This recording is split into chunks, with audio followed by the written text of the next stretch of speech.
Assalamualaikum warahmatullahi wabarakatuh. Perkenalkan, nama saya Nursila Sakinah dengan NIM 2120203886208055 dari kelas PAI 4B Program Sarjana Jurusan Pendidikan Agama Islam Fakultas Tarbiyah IAIN Parepare. Rekaman ini saya buat untuk memenuhi tugas mata kuliah Psikologi Pendidikan dengan dosen pengampu Ibu Suhartina SPD MPD. Pada kesempatan kali ini saya akan memaparkan mengenai teori belajar kognitif. Teori belajar kognitif adalah teori belajar yang mementingkan proses belajar daripada hasilnya. Teori ini menyatakan bahwa pada proses belajar seseorang tidak hanya cenderung pada hubungan antara stimulus dan respon, melainkan juga bagaimana perilaku seseorang dalam mencapai tujuan belajarnya. Teori perkembangan kognitif dikembangkan oleh Jean Piaget, pakar kognitivisme yang besar pengaruhnya ialah Jean Piaget yang pernah mengemukakan pendapatnya tentang perkembangan kognitif anak yang terdiri atas beberapa tahap. Dalam hal pemerolehan bahasa ibu, Piaget mengatakan bahwa anak itu di samping meniru-meniru juga aktif dan kreatif dalam menguasai bahasa ibunya. Kemampuan untuk menguasai bahasa itu didasari oleh adanya kognisi. Kognisi itu memiliki struktur dan fungsi.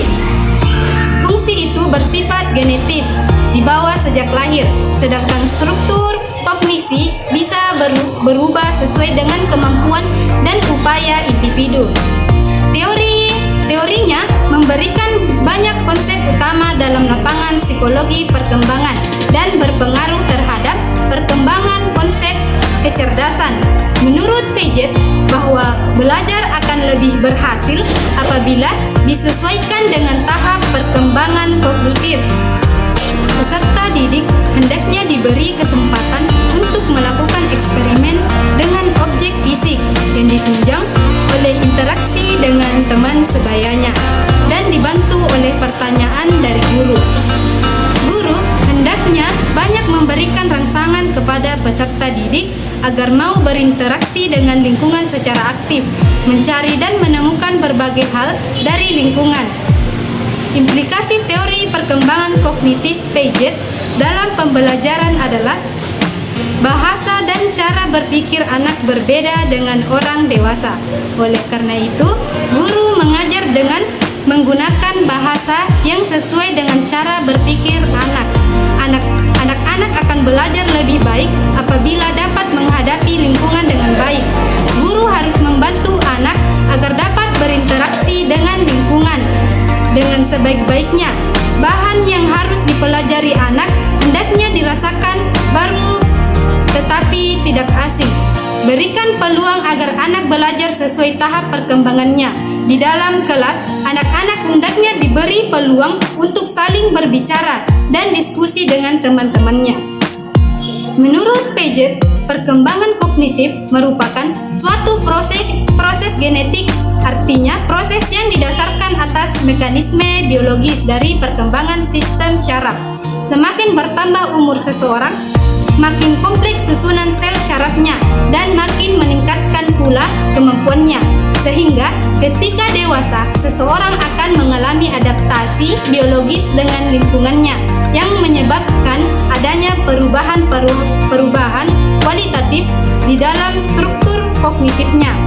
Piaget membagi proses belajar ke dalam 3 tahap, yaitu pertama itu asimilasi, merupakan proses pengintegrasian informasi baru ke struktur kognitif yang sudah ada. Contohnya, seorang siswa yang mengetahui prinsip-prinsip penjumlahan, jika gurunya memperkenalkan prinsip perkalian, maka terjadilah proses pengintegrasian antara prinsip penjumlahan yang sudah ada dipahami oleh anak dengan prinsip perkalian, informasi baru yang akan dipahami anak.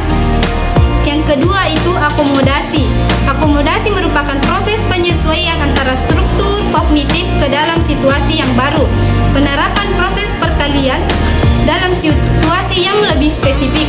Contohnya, siswa telah mengetahui prinsip perkalian dan gurunya memberikan sebuah soal perkalian. Yang ketiga itu ekuilibrasi, proses penyesuaian yang berkesinambungan antara asimilasi dan akomodasi. Hal ini sebagai penyeimbangan agar siswa dapat terus berkembang dan menambah ilmunya, tetapi sekaligus menjaga stabilitas mental dan dirinya. Maka diperlukan proses penyeimbangan. Tanpa proses ini, perkembangan kognitif seseorang akan tersendat-sendat dan berjalan tidak teratur. Sedangkan dengan kemampuan ekuilibrasi yang baik akan mampu menata berbagai informasi yang diterima dengan urutan yang baik, jernih, dan logis. Paget berpendapat bahwa belajar merupakan proses penyesuaian, mengembangkan, dan pengintegrasian pengetahuan baru ke dalam struktur kognitif yang telah dimiliki seseorang sebelumnya. Inilah yang disebut dengan konsep skemata, sehingga hasil belajar atau struktur kognitif yang baru tersebut akan menjadi dasar untuk kegiatan belajar berikutnya. Proses belajar harus disesuaikan dengan tahap perkembangan kognitif yang dilalui oleh siswa yang terbagi ke dalam 4 tahap, yaitu yang pertama itu tahap sensori motor, yaitu anak usia 0 sampai 2 tahun. Yang kedua itu tahap preoperasional, yaitu anak usia 2 sampai 8 tahun. Yang ketiga itu tahap operasional konkret, yaitu anak usia 7, 8 sampai 12 dan 14 tahun. Yang keempat itu tahap operasional formal, yaitu anak usia 14 tahun ke atas. Secara umum, semakin tinggi tingkat kognitif seseorang, maka semakin teratur dan juga semakin abstrak cara berpikirnya. Karena itu, guru seharusnya memahami tahap-tahap perkembangan kognitif anak didiknya, serta memberikan isi metode, media, pembelajaran yang sesuai dengan tahap-tahap tersebut. Penerapan teori belajar kognitif. Dalam menerapkan teori belajar kognitif, kita perlu fokus pada proses berpikir siswa dan memberikan strategi yang tepat berdasarkan fungsi kognitif mereka. Libatkan siswa dalam berbagai kegiatan seperti memberikan waktu bagi mereka untuk bertanya, kesempatan untuk membuat kesalahan dan memperbaikinya, serta merefleksikan diri agar dapat membantu mereka dalam memahami proses mental. Nah, contoh kegiatan yang bisa kita lakukan dalam pembelajaran kognitif antara lain, yang pertama itu minta siswa untuk merefleksikan pengalaman mereka melalui pembuatan jurnal atau laporan harian tentang kegiatan apa saja yang mereka lakukan. Yang kedua itu mendorong diskusi berdasarkan apa yang diajarkan dengan meminta siswa untuk menjelaskan materi pembelajaran di depan kelas dan ajak siswa lainnya untuk mengajukan pertanyaan. Yang ketiga, membantu siswa menemukan solusi baru untuk suatu masalah untuk mengembangkan cara berpikir kritisnya. Yang keempat itu, minta siswa untuk memberikan penjelasan tentang ide atau pendapat yang mereka miliki.